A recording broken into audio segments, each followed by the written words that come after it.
Hello tout le monde et bienvenue dans cette nouvelle vidéo. Aujourd'hui, on va parler bande dessinée puisque je vais vous parler de Cédric avec son tome Silence, je tourne. Donc restez là.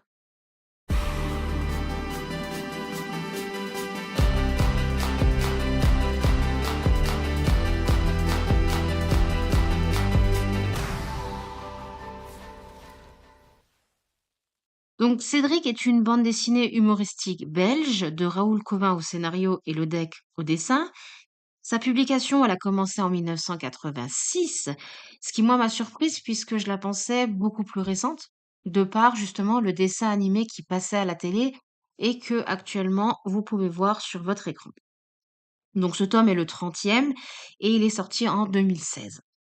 Et ça débute avec Cédric qui est repéré par une réalisatrice dans la cour de son école, ce qui va l'amener à passer un casting et à avoir un tout petit rôle dans une publicité pour de la lessive.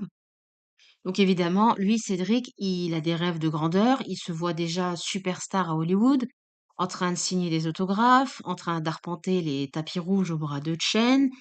Chen, qui est sa crush depuis qu'elle est arrivée dans cette école. Et lorsque la publicité va passer à la télé, bah, son grand-père ne va pas pouvoir s'empêcher de rire et même un petit peu, j'allais dire, de gentiment se moquer, ce qui va, on s'en doute, évidemment, agacer énormément Cédric et j'ai presque envie de dire même le vexer. Comme toutes les bandes dessinées, elle est composée de planches qui racontent des scènes différentes, chacune a une longueur différente, parfois 2 ou parfois 5 pages. Et il y a un passage qui est assez touchant, où le grand-père de Cédric va se rendre au cimetière sur la tombe de sa défunte épouse, Germaine, et comme il en a l'habitude, il lui parle. Et il lui parle de cet ami de Cédric qui est malade et qui, à cause du pollen, ne peut plus sortir, qui, si je me souviens bien, a des problèmes respiratoires. Et on le sait, hein, quand on a des problèmes respiratoires, le pollen, c'est un enfer. Donc, il va demander si Germaine, elle peut pas intercéder auprès de Dieu, afin que cet enfant soit un petit peu moins malade et puisse sortir plus souvent et s'amuser avec ses camarades également. Et c'est là le moment touchant, il va aussi demander si Germaine ne peut pas demander à Dieu de lui laisser tout simplement un peu plus de temps sur terre, afin qu'il puisse profiter encore longtemps de son petit-fils. J'ai trouvé ce moment extrêmement touchant dans toute l'humoristique de la bande dessinée. La toute dernière scène, c'est Cédric qui est renvoyé chez lui à cause d'un gros rhume.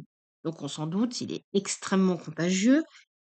Et malgré ce risque de contagion, son père et son grand-père, qui sont en perpétuelle compétition à chaque fois, si vous avez vu le dessin animé, vous savez, ou si vous avez lu la bande dessinée, puisque le grand-père appelle toujours le père de Cédric le vendeur de carpettes, ce à quoi le père de Cédric lui répond de tapis, vendeur de tapis. Et donc, malgré ce risque de contagion, ils vont presque se battre, j'allais dire, pour aller lui apporter à manger, prendre sa température, savoir comment il va, etc., etc. Donc, bah, sans surprise, ils vont eux aussi tomber malades. C'est là qu'on va appeler la médecin de famille.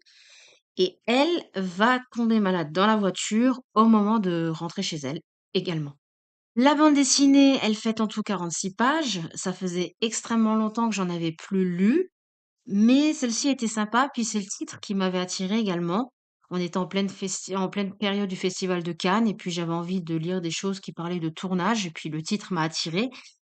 Puis j'avais aussi envie de proposer d'autres genres sur la chaîne, m'intéresser à une tranche d'âge un petit peu plus jeune qui, je le sais en général, a tendance à lire plus de bandes dessinées que des livres, puisque les bandes dessinées sont un petit peu plus faciles à lire, même s'il n'y a pas d'âge pour lire des bandes dessinées, hein, ni pour lire des romans d'ailleurs. Et voilà. À l'avenir, j'essaierai d'en faire un petit peu plus souvent. Si jamais vous avez des bandes dessinées à me proposer, ben, proposez-les dans les commentaires. Je prendrai note et puis si jamais, qui sait, j'en parlerai peut-être sur la chaîne un de ces 4.